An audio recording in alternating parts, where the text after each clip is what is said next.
Good morning, Mr. Griffith, and welcome to the program. Hi, good morning to you and to your viewers.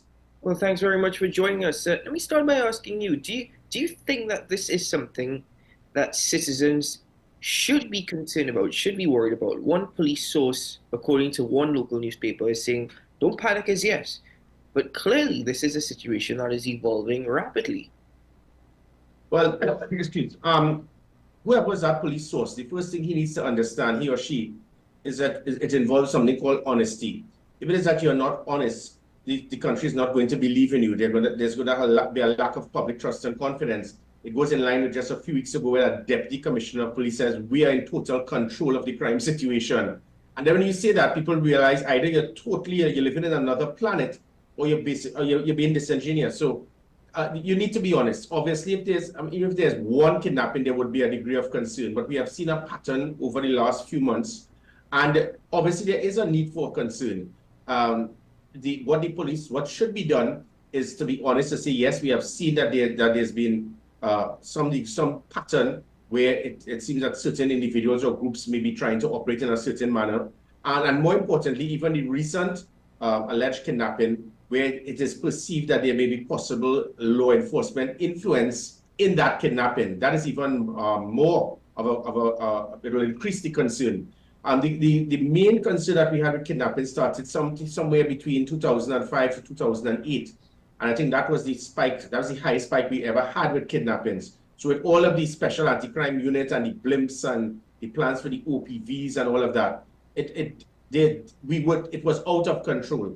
Thankfully, under the People's Partnership, we saw that it went down. As the Commissioner of Police, there's a lot that I would have done in that period. And it is something that can be done. So I think what the police should be saying is, yes, we have seen that there's a trend, but we have the technology and the capability to deal with it, and we are dealing with it immediately. And that, I think, is what should be the focus be. When it is that, again, in that period, 3 years ago, people can recall, do you recall kidnappings? Yes, but how did you get in kidnappings? Every single time there was a kidnapping, it was the first time in the history of Trinidad and Tobago, kidnappers were actually being apprehended. We were kicking down doors, we were intercepting vehicles, rescuing victims from the trunk of a car, rescuing them in houses, rescuing them in huts in the forest. That is the first and last time it ever happened. There were about 15 incidents as soon as it started with Natalie Polony, if you recall. And there's a reason for that. Those 15 kidnappers being arrested, that is what you call rescuing the victim. Now we're hearing victims escaping, the families paying the kidnappers, and then you hear the police saying the victim was rescued. That is not a rescue. That is the victim escaping, or you condone and you assisted the kidnapper to get what they wanted. I never negotiated with kidnappers. That was the first thing I did. I refused to negotiate with them.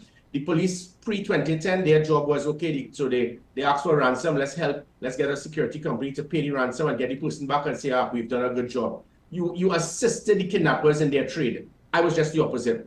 I would spend 72 odd hours not sleeping, even with the Minister of National Security at the time, Mr. Stuart Young, and we'll utilize the technology. We put a specific unit, which was important because we understood that many kidnappings taking place involve the police. And that is not a very small percentage that we had, very small percentage.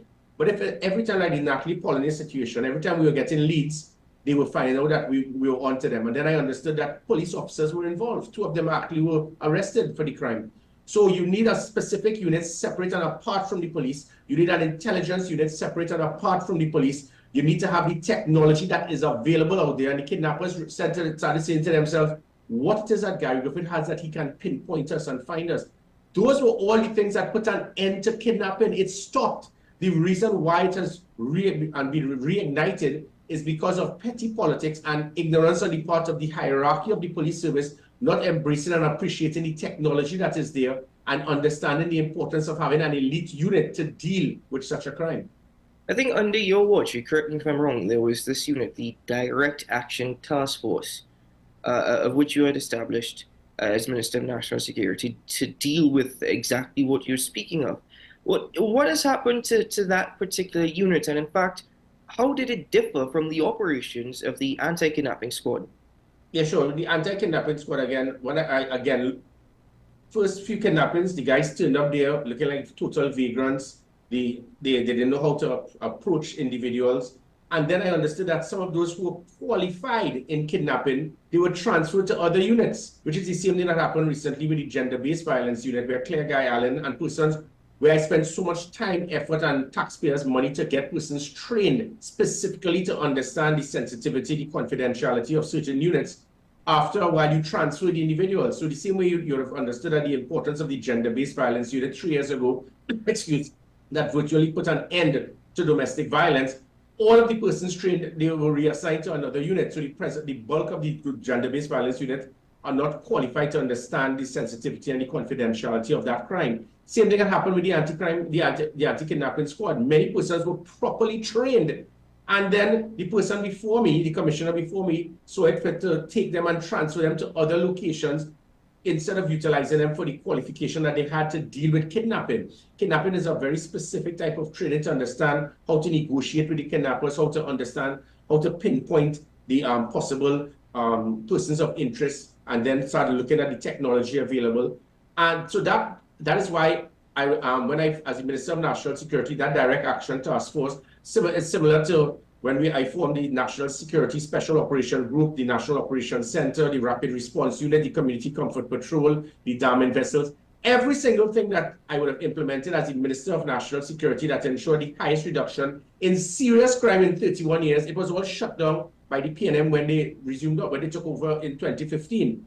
And the same thing happened as Commissioner of Police. So even though when they shut down that DATS team, I formed the Special Operation Response Team, and that SORT team, led by Mark Hernandez at the time, they were the ones that drove that operation to put an end to kidnapping, because they formed an intelligence unit separate and apart from the police. So when we were doing our investigations, as soon as there was a kidnapping, immediately the SORT intelligence unit will kick in. And we will have a certain arm of the anti-kidnapping squad work with them, and that is how we were dealing to pinpoint the persons, know exactly where they are, know exactly how many people were involved, and we were arresting these kidnappers in addition to being able to rescue the victim. A point I must add that also had a part to play in it was the technology to give information to the police, because when we formed such as the police online reporting, the police app, the 482 Gary, we would have been bombarded with information from law-abiding citizens who may have some degree of information. Listen, there's a very strange thing happening next door. I heard a woman scream, and I'm not hearing her. Bam, we were able to pinpoint. Or certain things that people may know that they did not want to get involved in. And all of those things have also been shut down. So the citizens who may have some degree of information, because there's no such thing as the perfect crime, that information has now been lost, because your biggest asset and ally to help in reducing such crime, the citizens, there's no link that any citizen will have to say, well, should I call a police station? No citizen is going to do that, because they don't know if that police officer is actually part or could actually link them to being the person who provided the information. Well, one of the things that we've noticed in recent times, if we speak about that businessman from Kunupia, as I think it says Kurandiari, he was actually kidnapped by police officers in uniform in a police vehicle. They were arrested and they've been charged. But the latest happening as well were individuals posing in police officers' uniform. Whether or not they were actually officers is yet to be seen. There's still some mystery surrounding that. But exactly how do we now deal with this situation? How do we approach it? Because it goes back to something that you're seeing. Even in your time, there were road cops that seemed to be working with kidnappers or with criminals, in the case of Natalie Polanis as well. So, how do you go about actually weeding out these elements from the TTPS? Well, there were a number of things that I would have done, and it affected many of them. And again, as I speak, there's 7,000 police officers. Probably there might be a couple hundred that will be on the take rogue elements. This must not be in any way seen as an avenue to discredit the other 6,900 plus, because that is the same police service that public trust and confidence moved up to 59%. It was the highest in any arm of the public service. So it showed that these are the same officers who the public trusted, believed in, and had confidence in. What happened, is that those police officers that we were able to get intelligence to verify that they were on the take, whether they were securing drug blocks, whether they were using police vehicles to escort criminal elements. We saw it, we had the information, we had the intelligence, and again, through the access of information of citizens coming to us, the special anti-crime, the special operation response team having their intelligence unit, putting covert operatives by having police officers undercover, becoming part of the criminal underworld and finding out whether these police officers actually turned up at the drug block with these criminals. So we were able to find out all of the most of them.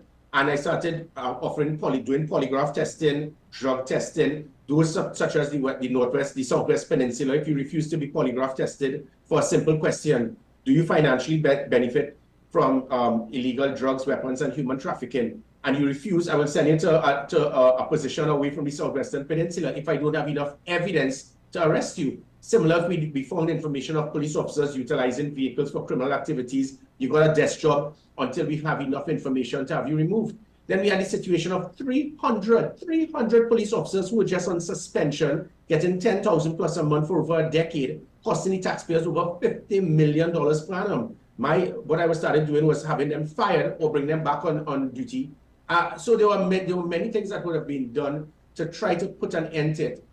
As it pertains to kidnapping, the main aspect would have been the uniform. The uniform that the police service had prior to me, Stephen Williams thought that was appropriate, which is probably why it is the country saw it fit, well, the president to give him a national award. You had police officers in uniforms as if you are your amalgamated security guard. So anybody could buy this security uniform, put it on, and you're seen as a police officer.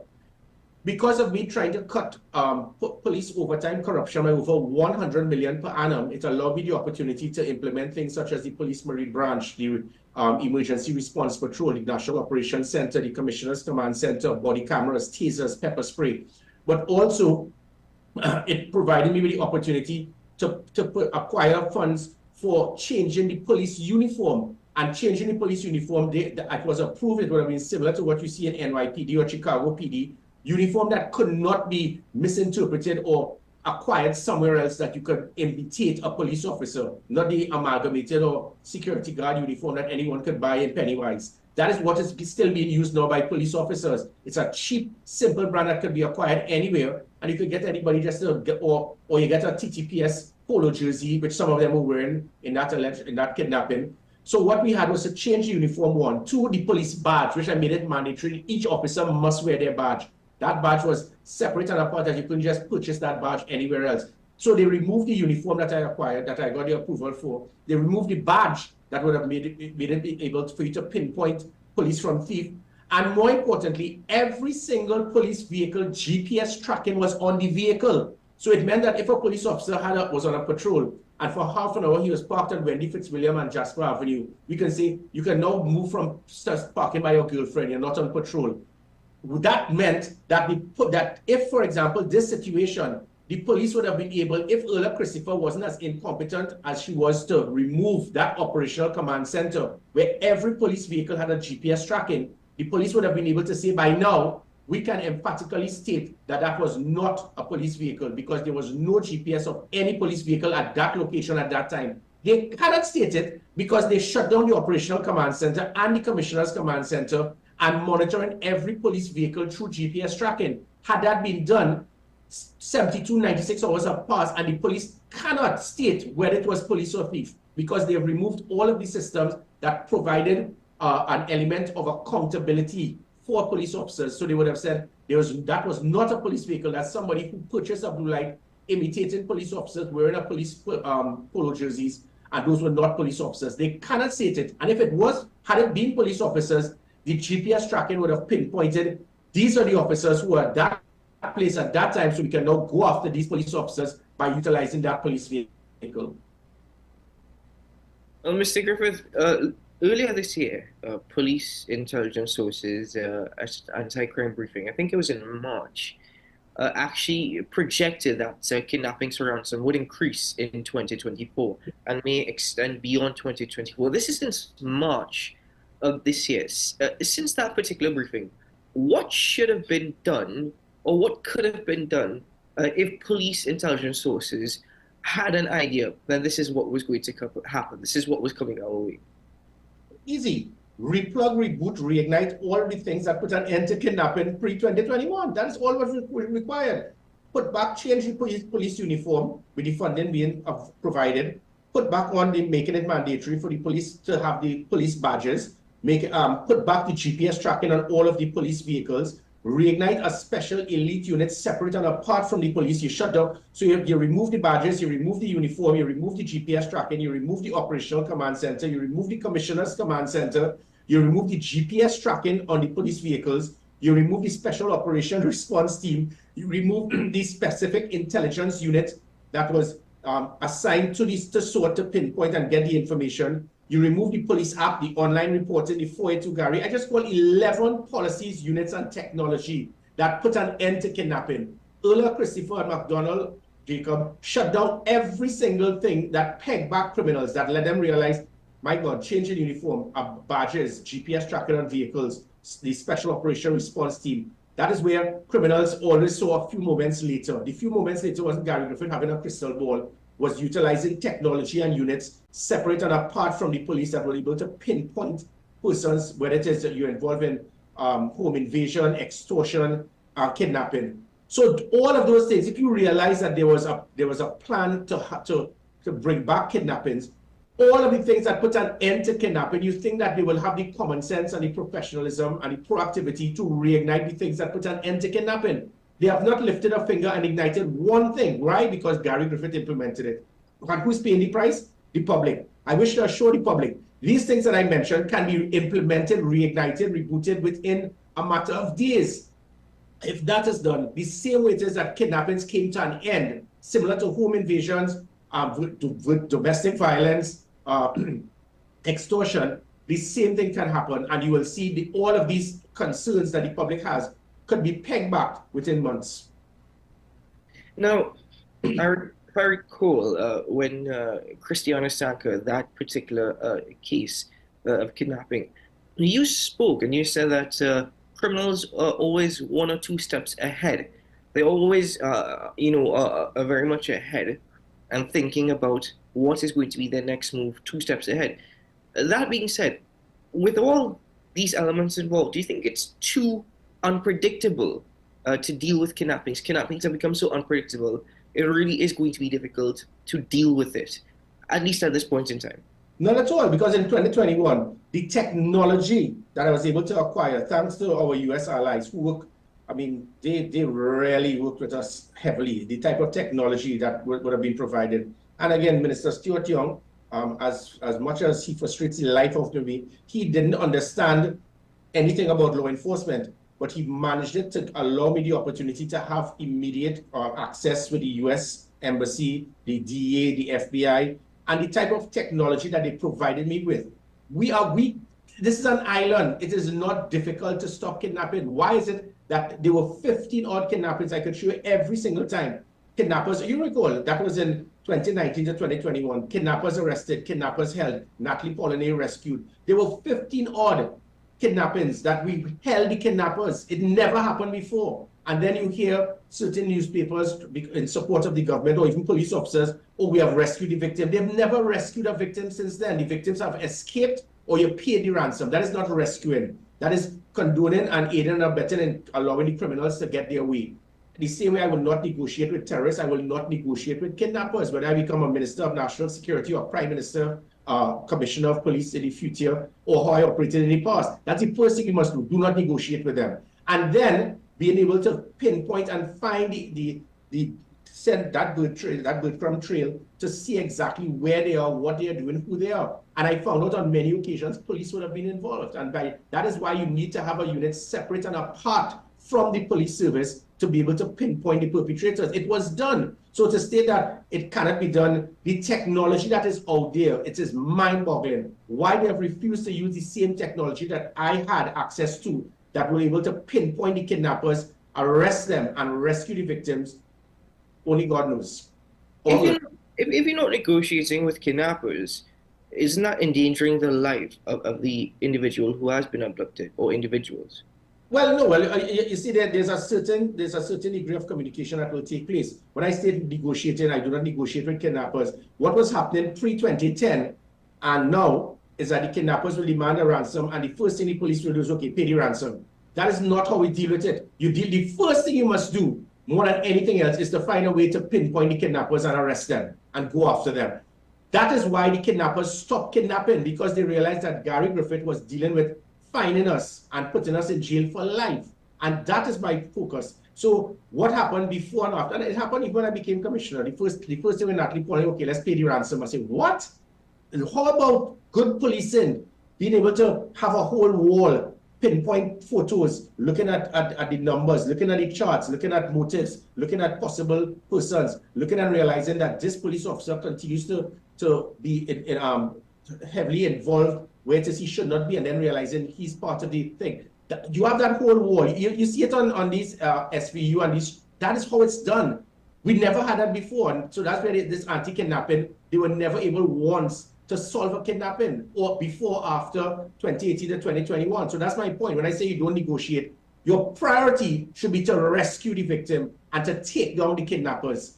That was not what was happening. What was happening is, okay, let's arrange and let's pay the kidnappers. So the product of opportunity was there for the kidnappers. That is what crime is. Crime is a product of opportunity. The greater the deterrent, the less likelihood criminals will commit the act, because they know there's a greater possibility of them being apprehended. So when my focus was on that, it took away the product of opportunity, and that is my point. So it's not to say that we are not going to pay the ransom. The focus should be find the kidnappers, find the perpetrators, take them down, and rescue the victim. That caused the kidnappers to move away.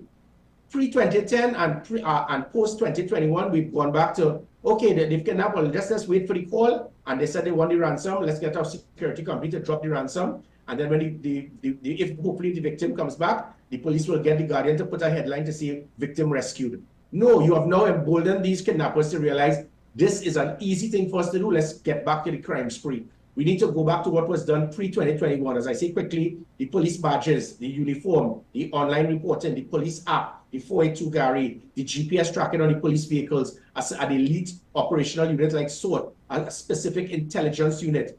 All of these different things you put, and then the technology, which I would not even mention, that is available, it is out there. That technology played a very big part for us to target the perpetrators and bring them to justice. Do you think that police officers should communicate with the public, though, or how they should communicate with the public when dealing with a specific case of kidnapping?